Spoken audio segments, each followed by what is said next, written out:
dooda khamiista ee caawana waxaanu ku eegi doonaa dilalka wariyaasha Soomaaliyeed ee aan cadaalad loo helin oo Soomaaliya sanadkii afraad ay ku jirto kaalinta koowaad sida hay'adaha caalamku ay sheegayaan. Waxaa iminka stuudiyaha ila jooga Jamaal Maxamed Cusmaan oo ah wariye madax bannaan oo saldhigiisu yahay magaalada London laakiin ka howlgalana gobolka dhinaca khadka magaalada Muqdishona waxaa si toos ah ugu jira Cabduqaadir Maxamed Faarax Dulyar oo kamid ah wariyaasha Soomaaliya ka howlgala ee muddada dheer ku sugnaa wadanka gudihiisa. Waad mahadsantiin labadiina. Waxaan ku bilaabayaa marka ugu horeysa Jamaal, warbixintan hay'adda CPJ ay soo saartay waxa ay leedahay sanadkii afraad inkastoo Ciraaq iyo Suuriya ay dhibaatana ka jiraan mar walba Soomaaliya koow galaysa. Marka maxaa loo dilaa wariyaasha Soomaaliyeed? Wanaagsantahay Farxan. Haddii si dhib yar loo macneeyo dad gardaran oo wax ay sameeyeen ama wax ay qoreen ama ka hadleen ka carooday baa dilay. Waana khalad qof wariyaa in loo dilo isagoo shaqadiisa qabsanaya. Laakiin haddii aan si dheer u macnayno waxaan isleeyahay wariyaasha laftoodu waxyaalo badan oo ayna ka fiirsanin baa jira anigoo aan lahayn wariye in la dilo waa sax mar walba waa khalad qof wariye in la dilo waxyaalo badan waxaa jira wariyaashu taxadaro ay sameyn karaan baa jira waxyaalo badan ay ka fiirsan karaan baa jira oo ku keenaya dhibkan iyo dilkan baan isleeyahay caalamka oo dhanna way jirtaa wariyaal waa la dilaa laakiin waxa muhiim ah qofka wariyaha ah in uu war uu sheegayo una naftiisa u waayin inuu ka fiirsado waxa uu sameynayo laakiin ma isleedahay mararka qaar markaad eegto wariyaasha Soomaaliyeed mid kasta oo la dilaa ma la dhaawaco wax uu sheegay inaan loo dilin baa suurtagal ah oo magaciisa uu loo dilay kaliya ma soo taxadirku meesha ku jiro ma islihi waa la iska dilayaa wariye waa suuragal wariyaal qarax ku dhinto kale way iska jiraan wariyaal isagoo ku kale la raadinayo waa laga yaabaa in la dilo wariyaal hay'adaha u shaqeynayeen buu ka tirsan yahay loo dilay waa suuragal laakiin waxyaalaha waxaan isleeyahay inta badan dadku ayna jecelayn in laga hadlo runtana ah waxa kamid ah sharuurka oo koonfurta looga yaqaan waqooyigana qabax iyo waxba laga dhahaa hadda daawadayaasha u laaluushku wariyaashu ay qaataan ayaa la yiraahdaa sharuur baa la yiraahdaa koonfurta laga yiraahdaa horeyna wax waan uga sheegay anigu dadkuna runta ma jecla waa khalad in wariye la dilo laakiin waxaan isleeyahay wariyuhu waxa leedahay marka taasa qayb u ah qayb bay kartaa Cabduqaadir oo Muqdisho ka howlgala muddana wariyaasha soo shaqeynayay ah ayaan weydiinayaa Cabduqaadir Jamaal wuxuu leeyahay sharuurka qayb weyn ka in wariyaasha la dilo iyo qabacda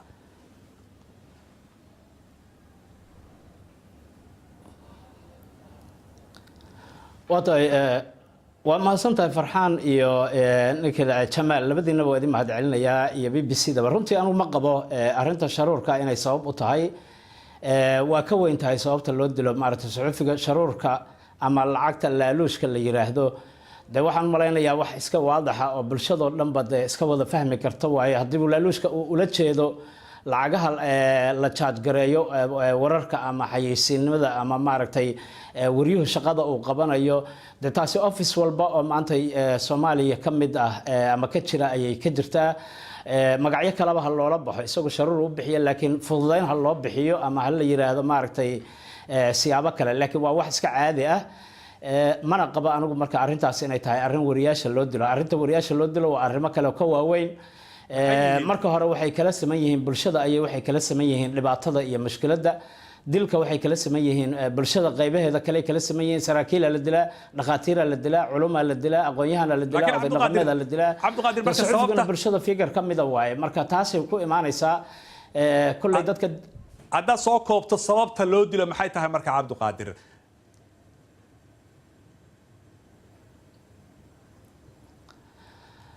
sababta horta Allahu yaclam sababta loo dilayo oo hadda ma oran karno nabadoonka maxaa loo dilay sababta loo dilay nabadoonka maxay tahay ma la oran karo dhakhtarka maxaa loo dilay lama oran karo culimada maxaa loo dilay dhalinyarada maxaa loo dilay laakiin waxa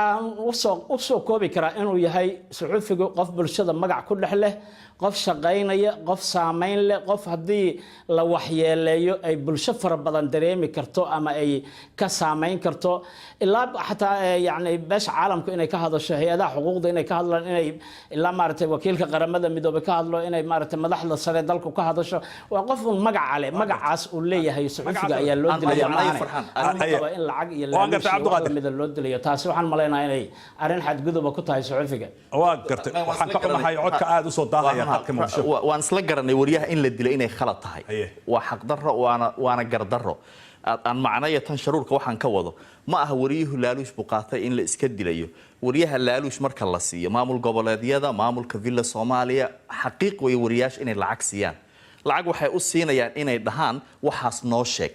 wixii uu sheegayay waxay u badan tahay inay dad ka cadhaysiiso dadka ay ka cadhaysiinayso maxay sameynayaan wariyihii ka hadlayay bay dilayaan macnaha marka ma aha lacag la siiyay in lagu dilayo ee lacagtii laaluushka uu qaatay wariyuhu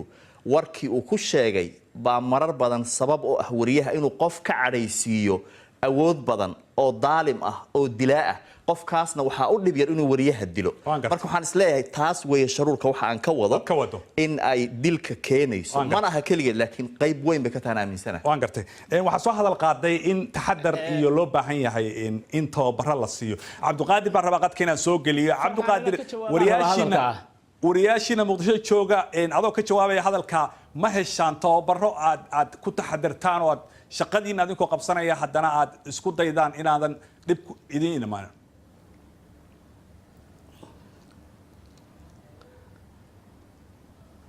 waxaan u malaynayaa wariyaasha Muqdisho hadda aniga kolley hadda matalaya aniguna experience 28 sano ka badan ayaan saxaafadda ku jira waa dareemi kartaa malaayiin journalism inaan qaatay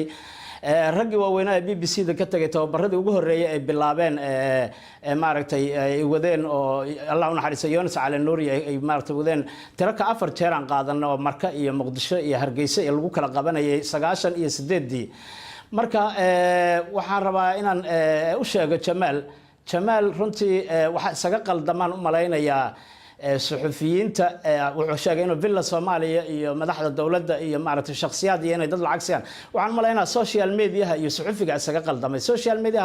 qof lacag waa la siin karaa waxna wuu u daabici karaa laakiin ma qaba anigu suxufi madaxtooyada ama Villa Soomaaliya intay lacag siiso waxaas ii sheeg tiraado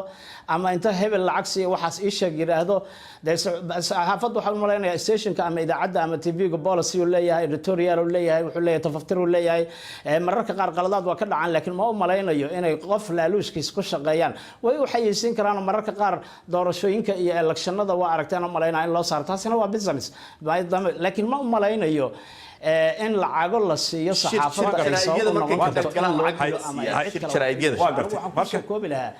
dilka suxufiyiintu inkastoo ay qadar alla tahay waxaa sabab oo ah bulshada kale ayuu kala wadaagaa dilka waan gartay waxaad tiri shirarka markii la qabto kale wax qarsoon ma aha wariyaasha kaalay la dhaha lacag baa loo qaybiyaa marka yana waxba ku celcelinin macnaha qayb bay ka tahay aan ka gudubna marka maxaa marka loo heli laayahay hay'adan CPJ waxay leedahay wala dilaa laakiinse wariyaashii cidii dishay lama helo lama dabagalo cadaalad lama soo taago maxay u dhici lahayd taas jira waxaan isleeyahay waxay u dhici lahayd Muqdisho kale hadda markaan ka soo qaadno marka la dhaho dawlad macnaha way jirtaa baa la leeyahay dawlad laakiin dawlad shaqaysa maanta oo wax qaban karta ama wax xiri karta ama wax sameyn karta xaqiiqda marka la dhaho marka horta sharci darri iyo isdhexyaac iyo dad dagaalo ka soo kabanayaan nahay taasi way keenaysaa laakiin wadanka markaad eegto guud ahaan meelo far badan oo amni uu ka jiro oo kala dambeyn ay jirto way jirtaa hadda Hargeysa iyo Garowe kale laguma dilo waxaan anigu isleeyahay waxyaalaha sababta oo ah inaan wariyaasha la dilin waa la xiraa laakiin waxyaalaha inaan la dilin Kenya waxa kamid ah goboladaas oo kale waxa ka shaqeeya qabiilka anoo in badan waxaan arkay anoo Hargeysa ama Garowe jooga nin wariyaha askari inta isqabsadeen uu dhahay war maanigo reehebelaad saa ila hadlaysaa marka cadeen ma noqonaa marka qabiilku waa la isku ixtiraamaa Soomaalina waa nahay qabiilkana waa la isku yaqaanaa marka waxaan isleeyahay waqooyi iyo Puntland oo kale iyo sababaha ma dhihi karo 100% laakiin anu indhahayga waxaan ku arkay laakiin saas oo taa waa la xiraa qabiilka waa la xiraa laakiin lama dilo dilkii xarig uu kale aan su'aashaas weydiiyo Cabduqaadir adina ku weydiiyo maxaa marka loo heli laayahay nidaam ba meel walba Soomaaliya ka jira cadaalad in la hor keeno wariyaasha la dilayo dadkii dilay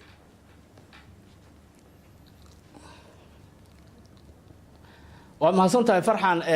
inta badan dalka dawladda ka jirta dawladda federaalka ama dawladihii hore ha ahaato ama dawladda hadda shaqeynaysa ha ahaato runtii way dadaalaan waxaa jira suxufiyiin fara badan oo la dilay oo dadkii dilay la soo qabtay oo maxkamad la saaray oo la toogtay cadaaladda la marsiyaa jira kuwa qaarkood hadda xirana jira oo gacanta lagu hayo kuwa aan loo soo qaban wali oo cadaaladda aan la marsiinno waa ay jiraan taasina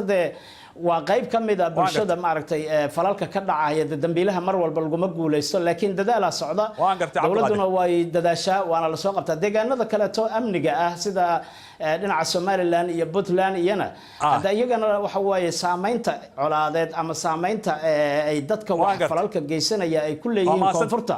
ayaa xagga ku yar cadaaladii Cabdulqaadir waqtiga naga dhamaanaya uga shaqeynayaan marka waqtiga naga dhamaanaya waa soo ganaanadayna ugu dambeyn maxaa xal ah baad leedahay أنا waxaan isleeyahay qofka wariyaha ah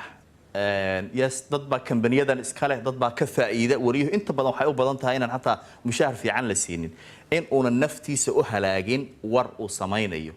uu ka fiirsado waxa uu sheegayo yaa ka caroonaya waad ogtahay farxaan oo meelahan markaan barnaamijyo samaynayno risk assessment baan samaynaa barnaamij walba oo la samaynayo waa la qiimeeyaa maxaa ka imaan kara maxaa igu dhici kara sidee baan uga badbaadi karaa marka wariyaasha qaarkood hadday rabaan wax muhiim ah inay sheegaan magacooda ay ka dayn karaan ama dad kale u gudbin karaan siyaabo badan waxa jira loo badbaadi karo aad iyo aad baad u mahadsan tahay Jamaal Cabdulqaadir Maxamed Faarax Dulyar adiguna aad baan kugu mahad celinayaa inta ayaan ku soo gabagabaynaynaa barnaamijkeena caawa oo aan kaga doodaynay dhibaatada haysata wariyaasha suxufiyiinta Soomaaliyeed intaan mar kale dib u kulmayna dhamaantii waxaan leenahay habeen wanaagsan